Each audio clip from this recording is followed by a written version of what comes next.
Hello, everybody. Welcome to World Religions Online. Um, we're starting Judaism today. A couple things I wanted to say before we dive into the material. Number one, whereas Judaism is such a small religion in terms of the people, it has had a huge a huge influence on the rest of the world, and so it's just way out of proportion to its size of followers. We have to keep that in mind, and also we have to keep in mind that we're very familiar with the Old Testament, the Hebrew Bible, but Judaism isn't the Old Testament, and particularly it isn't the Christian understanding of the Old Testament. So, let's, with those two sort of caveats, let's sort of move on. So the first of the three great monotheistic faiths, starting with Judaism, Christianity, and Islam. So here are one of the great statements out of the Bible, the Shema, Hear, O Israel, the Lord our God, the Lord is one of the fundamental statements of Judaism. So as we move on then, the three PowerPoints I've put up, history and literature, beliefs, and then holy days or various basic practices of Judaism as it's practiced today. It is also, just to say, a very diverse religion in its actual practice. So, in the beginning, a good biblical statement. Judaism has no founder. We really don't know where Judaism begins. I think in its earliest stage, we would just call it Yahwism. People who worshipped the god Yahweh. And its foundations are basically unknown to us in history. The modern religion known as Judaism, however, is not biblical Judaism. So when we study the Old Testament, we're really looking at a religion that's no longer practiced in any way. So we have to keep that in mind. And so basically modern Judaism, at the very least, is described as without a sacrificial system, is something that doesn't have its roots, has its roots in the Bible, but really we don't see developing until basically the same time as Christianity, a century or two before. So let's look at the early history. So many of you, if you've had the 125 class or Old Testament survey, you're familiar with this history, the biblical history. So we start with the patriarchs. If you pay attention, the two most important for the history of Judaism are Abraham, who is the father of the Jewish people. All goes back to that call in Genesis 12. Isaac is an important character, but really Jacob then, in terms of the history of the biblical people, as the father of the 12 tribes, all of the Jewish people see themselves as descended through one of these tribes back to Abraham. Now, when we think about the historical elements outside of the biblical context, one of the earliest references we have to the people that became the Jews is on the Merneptah stela. Merneptah was a pharaoh, and a stela is just this is it right here. It was sort of the habit of the ancient kings to erect statues or these basically carved rocks to commemorate all of their various conquests. So you can see that he is commemorating a military sweep through basically the Middle East. So we have Canaan, we know where that is, Ashkelon, Gezer, and then we have this Israel is laid waste and his seed is no more. So this is the oldest reference to Israel that we have, and the people of the Bible. It is in the context a group. So Ashkelon is a city, Gezer is a city, but Israel is very clearly the name of a group of people. So we don't have a settled location for them according to the language of this. So that's very clear because it makes very sense because the patriarchs were basically wanderers. They were Bedouins. So then the idea of the history as we move on as close as we can date it, oppression of Egypt Exodus and covenant. And I think we get to the heart of the Jewish understanding of itself. This idea of covenant is fundamental. They go to they are saved from their oppression by the Egyptians, and removed by God to Sinai, where they sign a covenant. And if you've had me before, this is the simplest version of the covenant. If you will be my people, I will be your God. And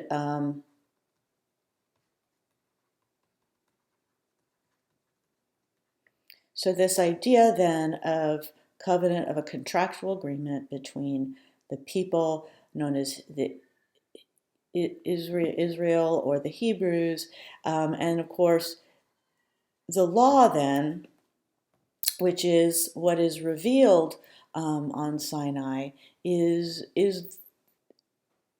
so central. So if you'll be my people, the if part then, what does it mean to be God's people?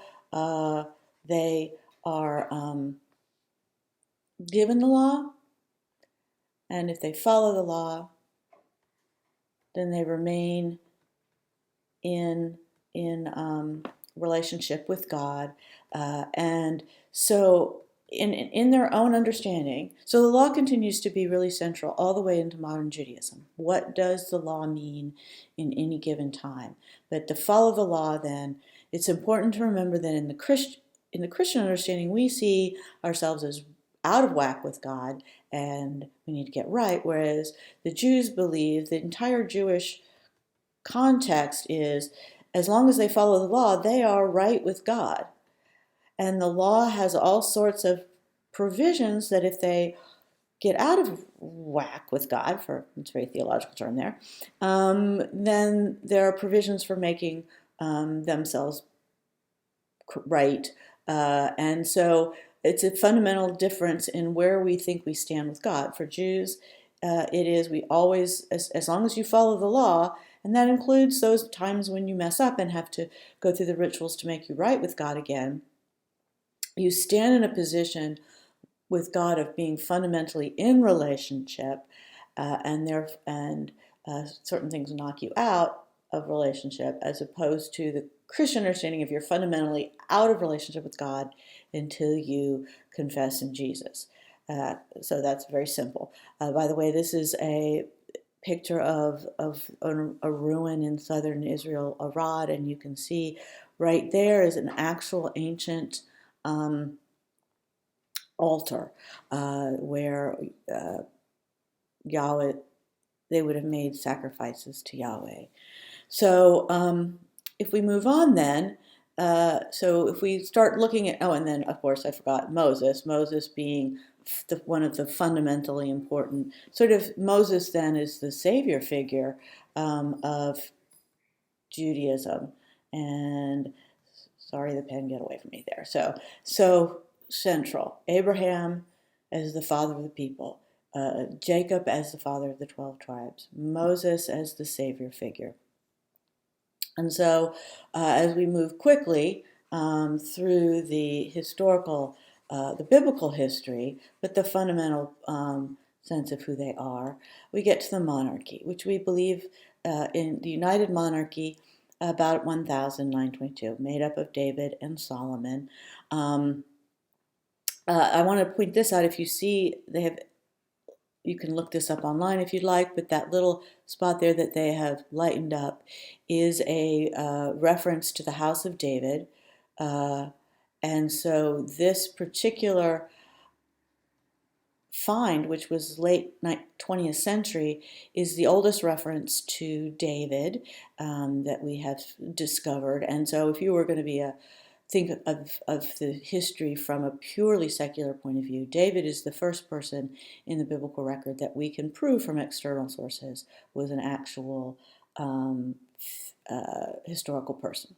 So the first temple. So the temple, there are two and a half, depending on how you think about it. The central, what becomes the central worship site of biblical Judaism, but it is modern Judaism is based on a way of belief that does not have a temple.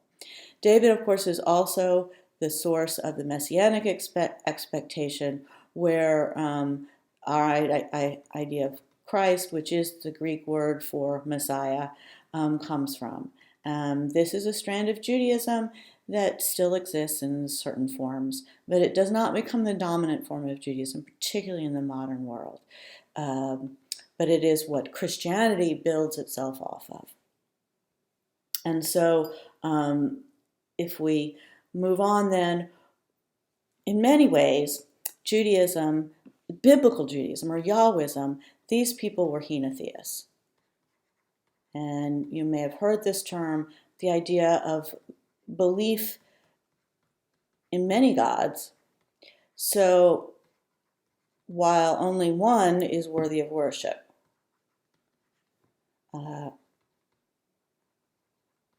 So they were, through much of the Old Testament or the Hebrew Bible record, polytheists, essentially, who worshipped primarily Yahweh. And there were lots and lots of religions, lots of different gods that held that top spot, so to speak, for all of these various groups. And so the question always is, when it comes to Judaism, biblical Judaism, is what makes it different? Why did it survive when all of those other religions didn't? So there are lots of ways to answer that question, obviously, but one of the things that is so clearly different is their ethical voice that we see as early as the 8th century. And this is what these are the men, these are the writings, this is the thought pattern that sets Judaism in a different direction from the rest of the worship that was going on, and really also is the central reason why it has become so influential on the world, and how one little group of people from a little strip of land in the Middle East has managed to basically direct the conversation on ethics and morality for most of the world, or much of the world. So Amos being the oldest, Hosea, and all of this. So the centrality of the ethical voice of Judaism and how it changes the conversation for all of us. So I'm going to stop there for a second and